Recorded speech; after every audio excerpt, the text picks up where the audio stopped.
Alhamdulillah, alhamdulillahi rabbil alamin, hamdan katsiran tayyiban mubarakan fih wa mubarakan alaih kama yuhibbu rabbuna wa yardah.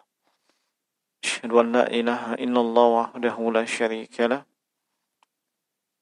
wa asyhadu anna Muhammadan abduhu wa rasuluhu wa la nabiyya ba'dah. Salawatullah alaihi wa ala alihi wa ashabihi wa man tabi'ahum bi ihsanin ila yaumiddin wa sallama tasliman katsiran amma ba'du. Ikhwani fid din, azzanallahu wa iyyakum ajma'in. Walhamdulillah, kembali di kesempatan petang hari ini kita dipertemukan oleh Allah Subhanahu wa taala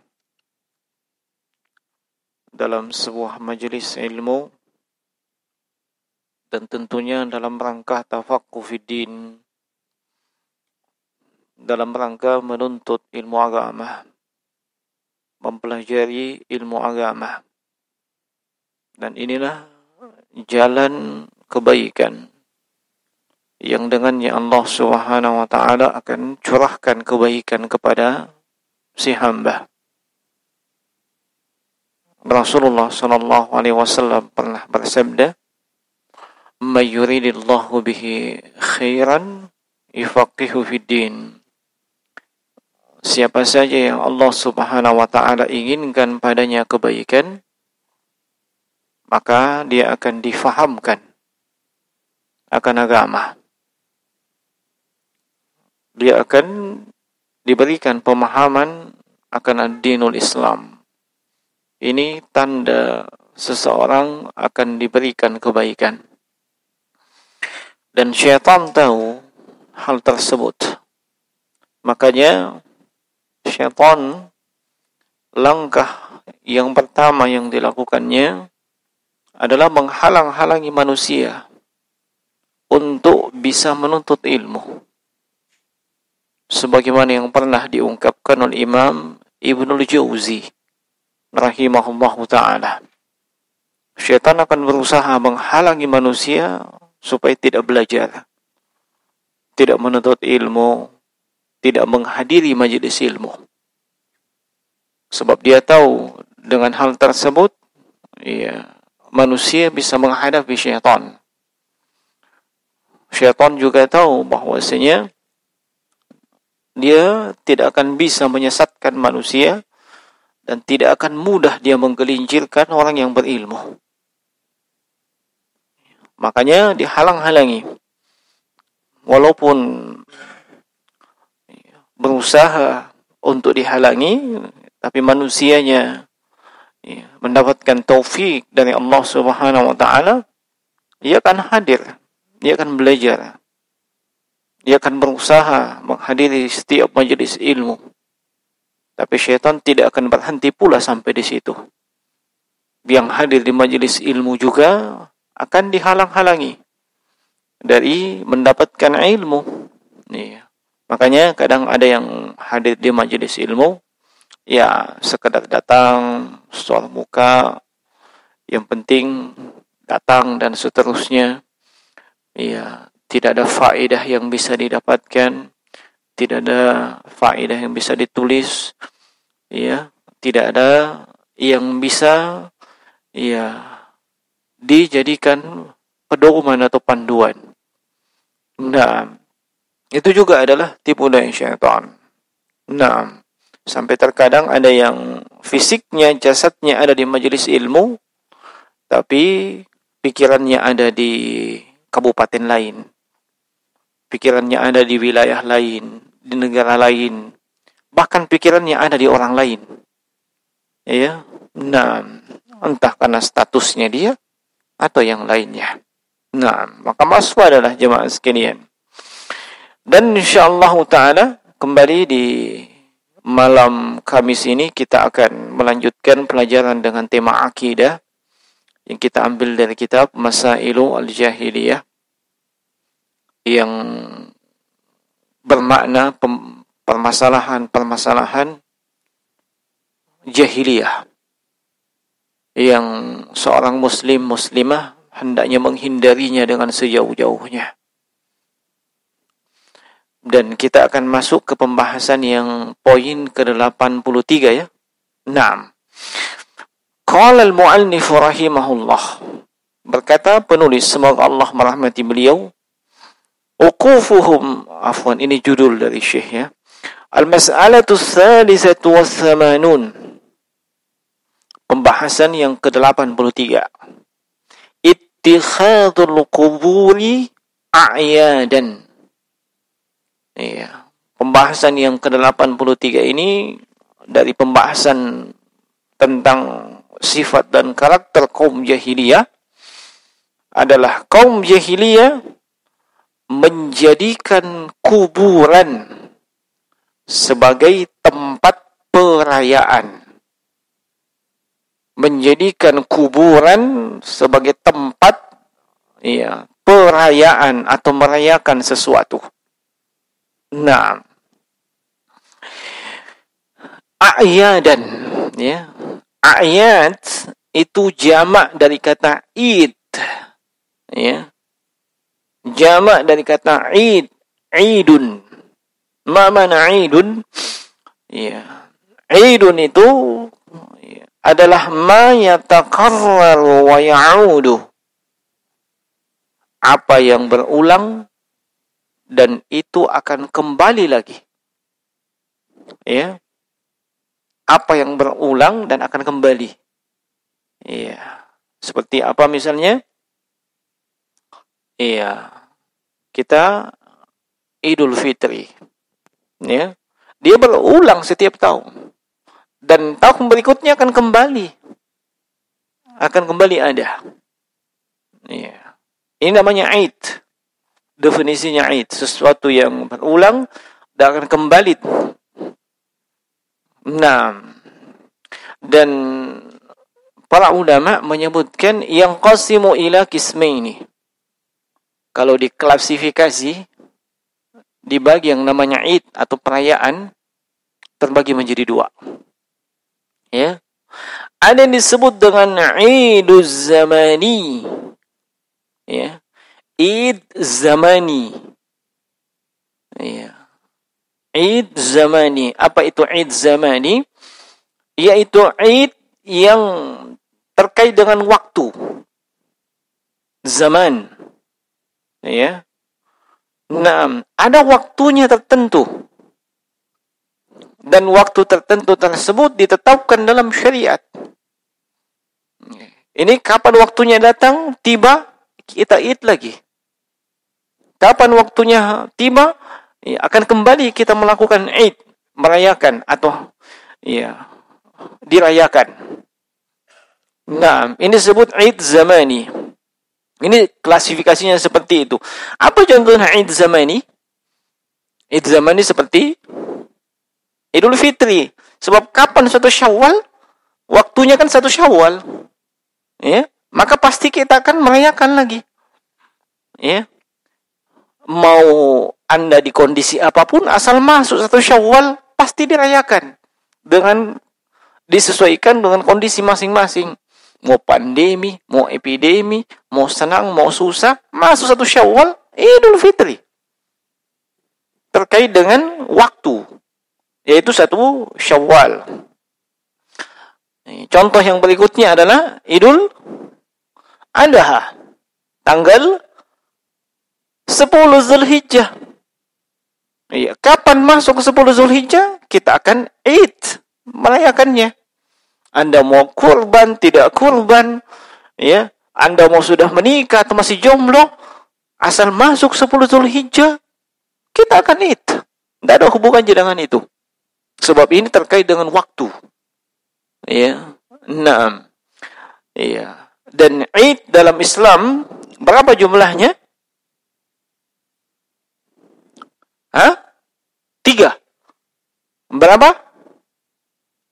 2. Yang lain? Coba, yang ini 2. Yang lain berapa? 3. Yang lain? Yang lain? Apa? 2, 3. Antum itu pelin-pelan tadi bilang 2. Harus tegas. Ya. Nah, kalau saya bilang 5, kau mau apa? Saya serius. Id kita itu 5. Ya. Id kita itu 5. Ya. Saya ulangi. Id kita itu 5. Yang pertama apa? Dimaklumi, Idul Fitri, Idul Adha sudah 2. Ini haditsnya sangat banyak. Ya, jelas hadits yang sahih. Ya, seperti misalnya haditsnya Anas bin Malik di Bukhari dan Muslim. Ketika Nabi tiba di kota Madinah, mereka menyaksikan penduduk kota Madinah itu punya 2 hari yang dirayakan. Iya, maka Nabi katakan mahadzanil yaumani tal'abuna fihima. Iya. Kemudian di akhir hadits Nabi sebutkan innallaha qad abdalakum khairan minhuma.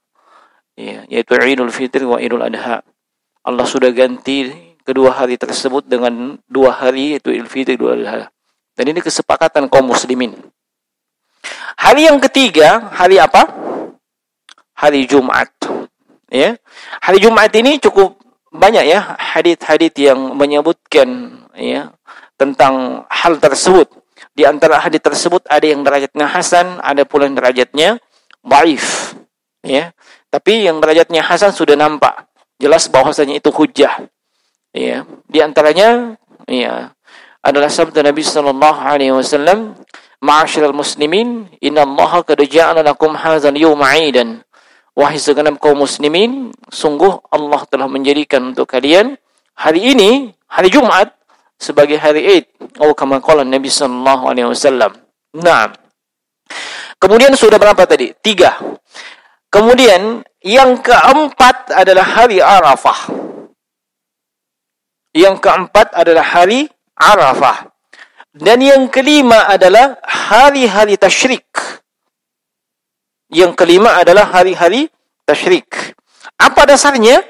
Ya, dasarnya adalah hadits Uqbah bin Amir radhiyallahu ta'ala anhu yang dikeluarkan oleh Imam Ahmad dalam musnadnya dengan sanad yang sahih. Ya. Ya, dikeluarkan oleh Imam Ahmad dalam musnadnya dan selain daripada beliau. Yaitu Rasulullah sallallahu alaihi wasallam bersabda, "Yaum Arafah wa yaumun nahri wa ayyamut tasyrik iduna ahlal Islam." Ya. Kata Rasulullah, hari Arafah, hari-hari nahar. Hari nahar itu hari apa? Hari nahar itu hari apa? Hari nahar. Ma makna nahar? Nyembelih. Kapan nyembelih? Idul Adha. Hari nahar, hari Idul Adha. Kemudian wa ayyamu tasyrik, dan hari-hari tasyrik. Sudah 3. Tambah Idul Fitri, Idul Adha, jadi berapa? 5. Iya, kata Rasulullah, iduna, idnya kita, ahlal Islam, ya, pemeluk Islam. Nah, wa hunna ayyamu aklin wa syurbin, dan semua hari-hari yang disebutkan tadi itu adalah hari-hari makan dan minum. Ya. Dan itu adalah hari-hari makan, ya, hari-hari makan dan minum. Nah, jadi ini 5 hari raya dalam Islam. Ya, tidak ada hari ke-6. Ya. Apalagi hari ke-7, 6 aja enggak ada. Ya, kapan ada yang dirayakan? Kapan ada yang dirayakan? Yaitu dia berulang setiap tahun begitu. Kemudian kalau sudah tiba masanya dirayakan lagi, itu namanya Id. Ya, itu namanya Id.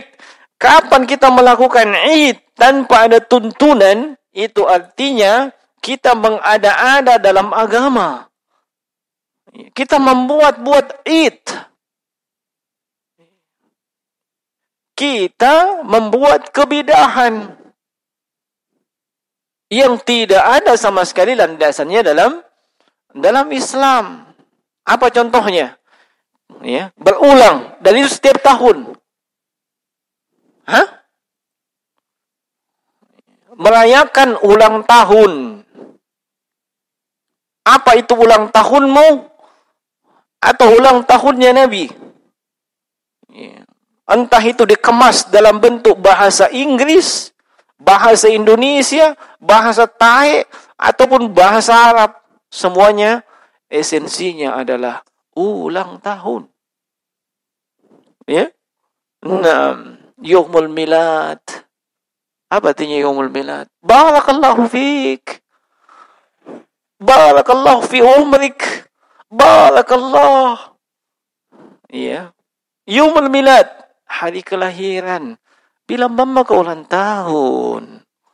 Ya. Karena cuma itu je bahasa Arabnya lu tahu. Yang lain, ya, biar babon dan tahu apa artinya. Ya.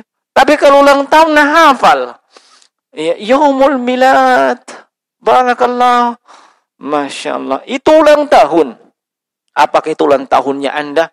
Atau ulang tahunnya Nabi? Atau siapapun? Itu kan artinya yatakarrar wa ya'udu. Berulang. Dan kalau tiba masanya akan kembali dirayakan. Itu namanya Id. Dan Nabi sudah tegaskan. Id itu cuma berapa? Cuma itu 5 saja. Tidak ada yang lain. Lalu atas dasar apa Anda merayakan Id yang lain? Ya.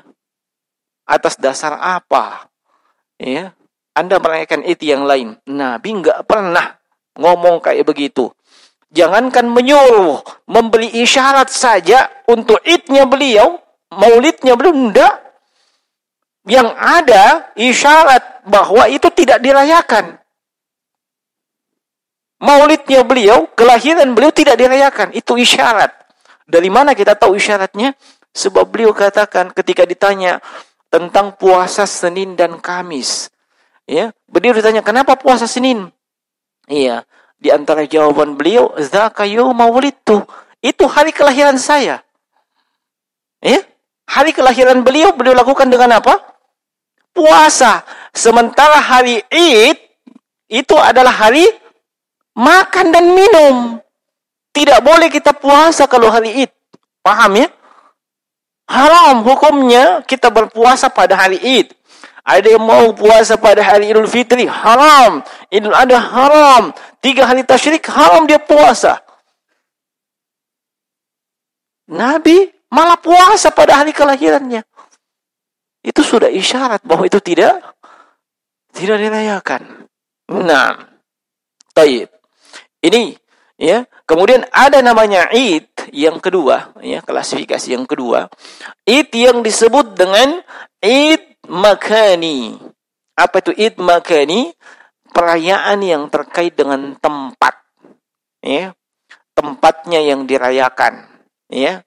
Naam, wa huwa al-makanu alladhi yujtama'u fihi 'ala madari as-sanah aw 'ala madari al-usbu' aw 'ala madari asy-syahr. Yujtama'u fihi lil ibadah, yaitu tempat yang orang berkumpul di tempat tersebut dan pada rentang waktu tertentu. Apakah itu setahun, usbu, sepekan, atau syahr, sebulan. Ya, orang berkumpul di situ untuk melakukan ibadah. Ya, orang berkumpul di situ untuk melakukan ibadah. Nah, tempatnya itu disebut ya, Idul Makani. Ya. Di tempat tersebut orang merayakan. Nah, wan Nabi sallallahu alaihi wasallam yaqul, dan Nabi sallallahu alaihi wasallam bersabda, la taj'alu qabri 'idan. Jangan kalian menjadikan kuburanku sebagai Id. Ya. Jangan kalian menjadikan kuburanku sebagai Id. Apa makna Id? Hari yang yang dirayakan. Apakah dirayakan terkait dengan waktu atau tempat? Kalau Nabi katakan la taj'alu qabri idan, jangan kau jadikan kuburanku sebagai Id, yakni sebagai tempat Id. tempat untuk merayakan sesuatu. Ya. Nah, ini yakni makanal ijtima' haulahu, kata Syekh Shalih Al-Fauzan. Tempat untuk berkumpul di sekitarnya, wal ukufi haulahu wat taraddudi alaih. Ya, berkumpul di situ, melakukan i'tikaf di situ, ya. Apalagi sampai melakukan tawaf di situ dan seterusnya. Ya. Wa sallu alayya haitsu kuntum fa inna salatakum tablughuni. Dan kalian bersalawatlah atasku dimanapun kalian berada, sebab salawat kalian itu akan sampai kepadaku. Falaysa dis-salati 'ala ar-rasul 'inda qabrihi khassiyatun. Ya.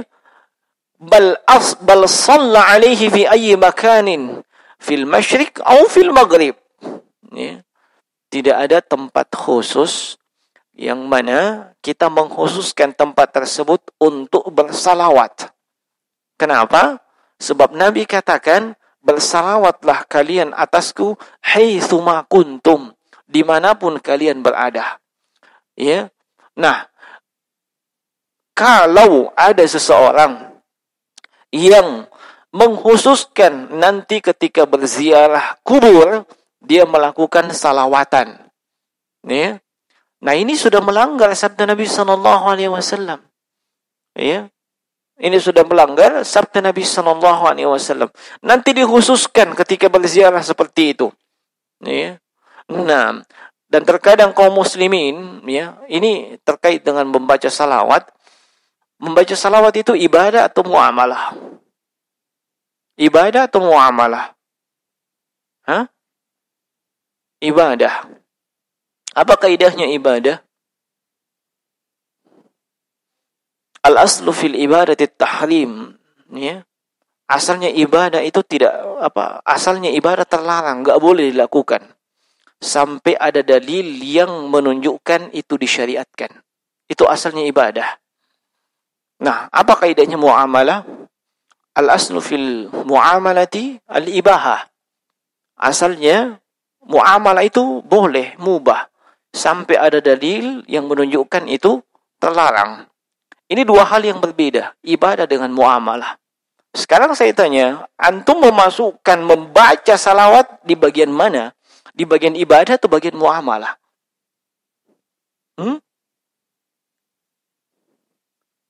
Di bagian ibadah atau muamalah? Dia ibadah. Ya. Kenapa kita katakan ibadah? Sebab Nabi perintahkan untuk bersalawat. Ya. Bahkan Allah perintahkan dalam Al-Quran untuk bersalawat. Ya ayyuhallazina amanu sallu alaihi wasallimu taslima. Allah perintahkan bersalawat. Itu ibadah. Nah, karena itu ibadah, nanti ada dalil yang menunjukkan itu diperintahkan, itu disyariatkan, baru kita jalan. Beda dengan muamalah. Muamalah jalan dulu.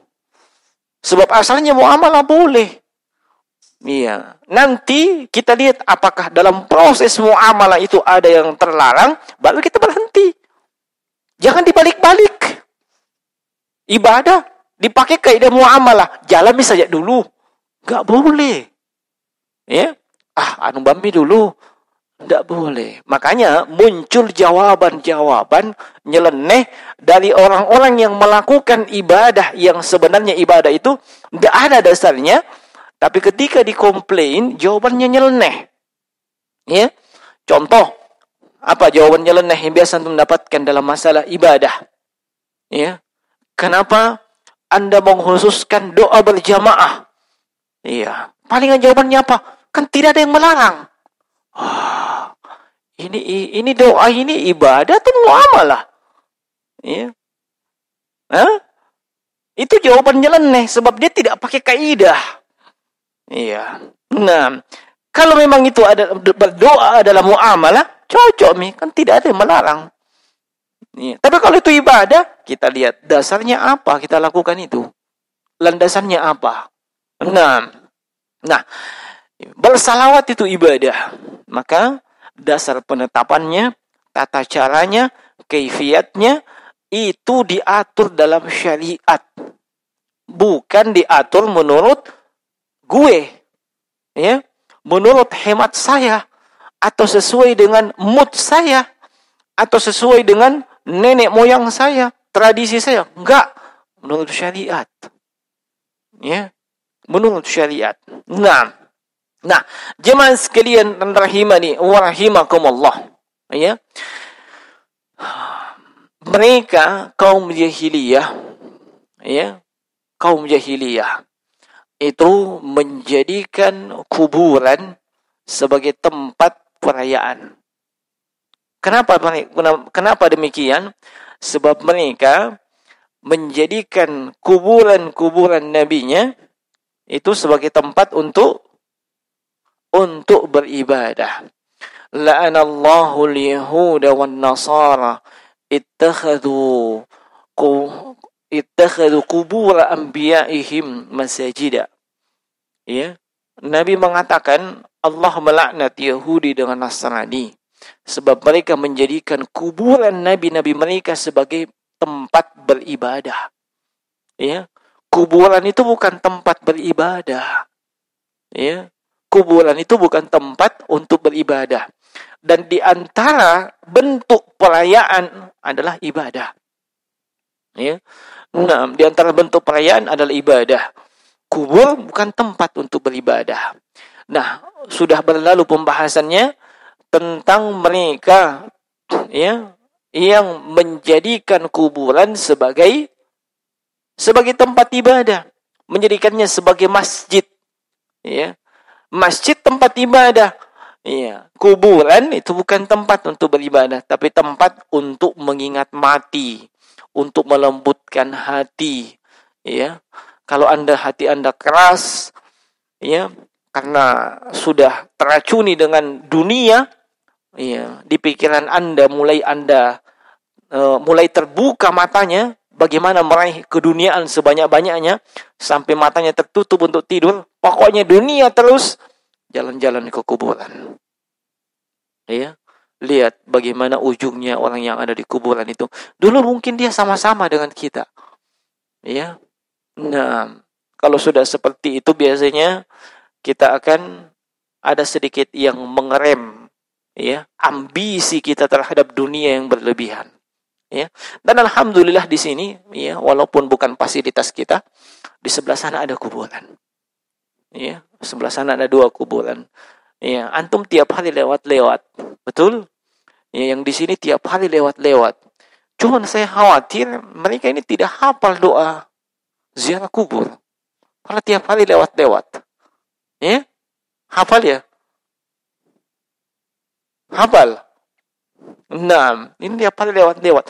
Amalkan itu. Iya. Nah, jemaah sekalian rahimani, iya, wa rahimakumullah. Jadi ini, iya, poin yang ke-83, bahwasanya kaum jahiliyah menjadikan kuburan itu sebagai tempat yang dirayakan, tempat yang dilakukan di dalamnya, ya, berbagai aktivitas perayaan. Kenapa? Sebab dalam kurun waktu tertentu, ya, mereka ke sana. Ya, mereka ke sana.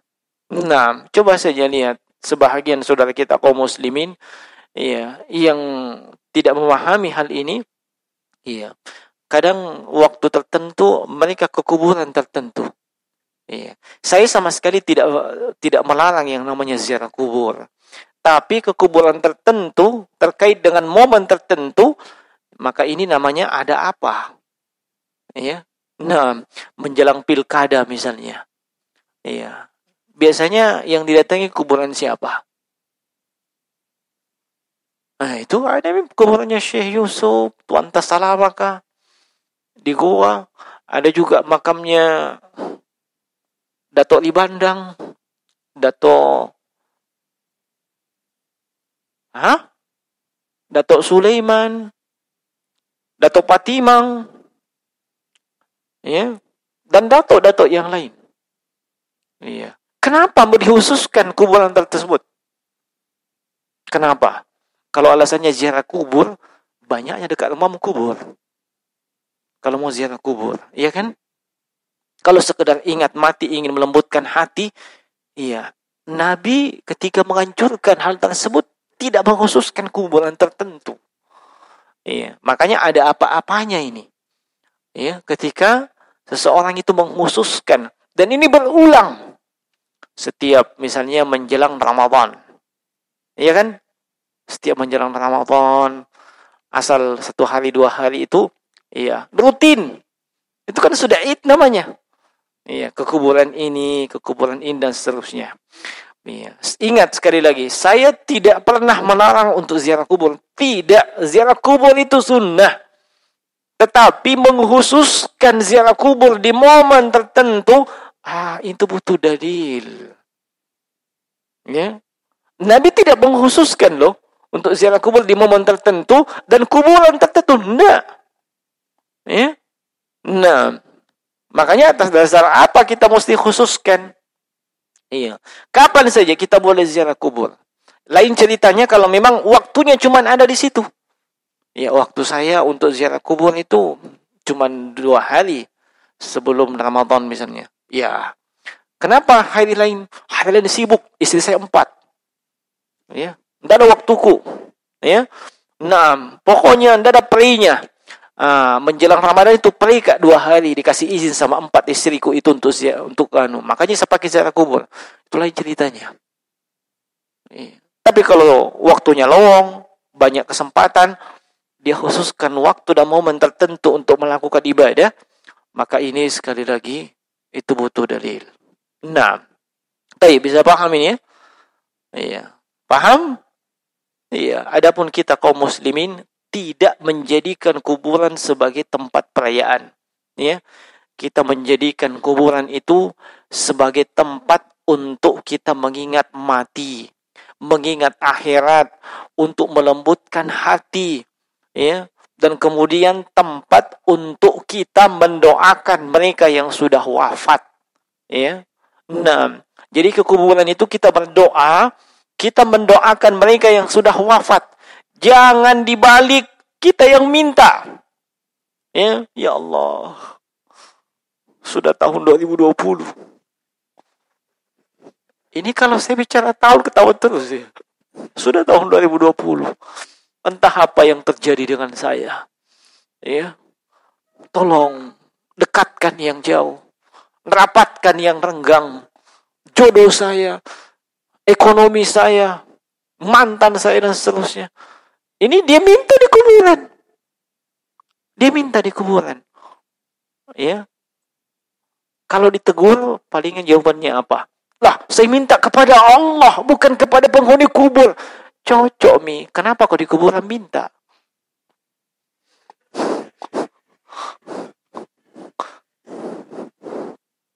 Itu kan pasti yakin kubur ini atau penghuninya ada. Iya. Hebat. Ya, hebat pasti nih kalau minta dekat situ. Kenapa enggak minta di masjid di Ibadur Rahman misalnya? Ya, naam, menjelang waktu-waktu mustajabah antara azan dan iqamah dia berdoa, di situ dia bermunajat kepada Allah, atau dia sholat tahajud, ya, di sepertiga malam terakhir menangis dengan dosa-dosanya minta. Kenapa enggak di situ? Kenapa mesti ke kubur? Ya. Nah, jadi cuma alasan. Makanya mereka yang minta di kubur itu pasti yakin, ya, ada keberkahannya ini kubur atau penghuninya. Dimbarakana. Ya. Nah, walaupun dia mengatakan saya minta kepada Allah, tapi di mana kau minta? Ya. Nah, dan itu pun tidak sembarang kubur. Coba kali. Kuburan yang kuburan yang angker. Dia datang ke sana untuk di situ berdoa. Ada yang datang ke kuburan angker untuk berdoa. Minta jodoh, minta apa? Tidak ada. Ya, palingan dia jadikan itu wisata religi. Ya, uji nyali. Tangkap setan. Ya, kalau kuburan angker, iya kan? Yang dijadikan tempat itu kuburan orang-orang hebat. Ya, iya kan? Tadi sudah sebutkan beliau Tuan Tasana Maka, Syekh Yusuf, Datuk Bandang, Datuk Sulaiman, Datuk Pak Timang. Ini orang-orang hebat dahulu. Nah, kalau antum mati, Antum ada orang datang ke situ minta-minta, hendaklah siapa ente? Ya, makanya ya ada udang di balik batu. Kenapa dia minta di kuburan itu? Kalau memang tujuannya minta kepada Allah Subhanahu wa taala. Iya. Lalu bagaimana dengan mereka yang di kuburan itu bertugas sebagai tukang baca-baca? Ya. Nah, tidak ada yang namanya tukang baca-baca. Iya. Orang ke kuburan bukan untuk baca Quran, bukan untuk baca Yasin, bukan untuk baca 3 kul. Orang ke kuburan ziaratul qabr, ziarah kubur, untuk mendoakan mereka yang sudah wafat, untuk kita mengingat mati, mengingat akhirat. Itu tujuannya ziarah kubur. Bukan pergi di sana bikin onde-onde, ya. Kemudian menjadikannya sebagai tempat perayaan, bahkan lebih ramai dari masjid. Iya kan? Lihat saja kuburan orang-orang hebat, ya, seperti misalnya ya Pak Kiai, ya Abdurrahman Wahid, Gus Dur, itu dibikinkan tenda, ya, lebih ramai, tidak pernah putus di situ orang, lebih ramai dibandingkan masjid. Padahal itu bukan tempat ibadah. Tempat ibadah itu masjid, kuburan bukan. Nah, di antara budaya jahiliyah, mereka menjadikan kuburan sebagai tempat untuk perayaan. Kemudian di sini ada pertanyaan, ya, yang mungkin saya akan jawab, ya. Mana itu?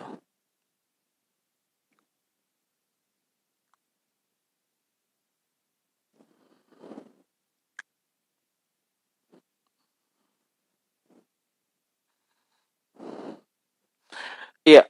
Assalamualaikum, mau nanya Ustadz, apa boleh kita sholat berjamaah di masjid yang di halaman masjidnya ada kuburan? Boleh enggak? Iya. Nah, ini pertanyaan dari dari ikhwah. Nah, boleh tidak kita sholat di masjid yang di halamannya itu ada kuburan? Nah, yang pertama mesti diperjelas dulu. Itu kuburan adalah memang lokasi kuburan. Ya, lokasi kuburan memang itu kemudian dibangun masjid. Paham? Ya, memang itu asalnya lokasi kuburan memang. Pekuburan. Tapi karena ada tanah kosong, bangun masjid. Maka itu asalnya adalah pekuburan. Paham? Nah, pekuburan ini memang diperselisihkan oleh para ulama tentang hal tersebut, tentang sholat di situ. Ya, tapi yang benar, yang rajih, yang kuat, tidak boleh sholat di situ kalau memang itu tempat asalnya pekuburan, lalu dibangun masjid di atasnya. Ya. Nah, tidak boleh sholat di situ dan sholatnya batal. Ya. Nah, tidak boleh sholat di situ dan sholatnya batal. Ya. Para ulama yang mengatakan demikian itu berdalil dengan sejumlah dalil. Ya. Di antaranya yang pertama, hadits riwayat Imam Muslim. Rasulullah sallallahu alaihi wasallam bersabda, ya, la tajlisu 'alal qabri wa la tusallu ilaiha. Jangan kau duduk di atas kubur, jangan juga kau salat menghadap kubur. Ya. Jangan juga salat menghadap kubur. Ya. Nah, hadis itu adalah hadis yang sahih. Nah, kemudian hadis yang lain adalah hadis yang kita bacakan tadi. Rasulullah sallallahu alaihi wasallam bersabda, la'anallahu al-yahuda wan nasara takhadhu qubur anbiya'ihim masjida atau masajida. Allah melaknat kaum Yahudi dengan Nasrani yang mereka ini menjadikan kuburannya nabi-nabi mereka itu sebagai tempat untuk beribadah, sebagai masjid. Ya. Definisi masjid secara umum adalah semua yang bisa ditempati untuk melakukan ibadah. Itu definisi umum.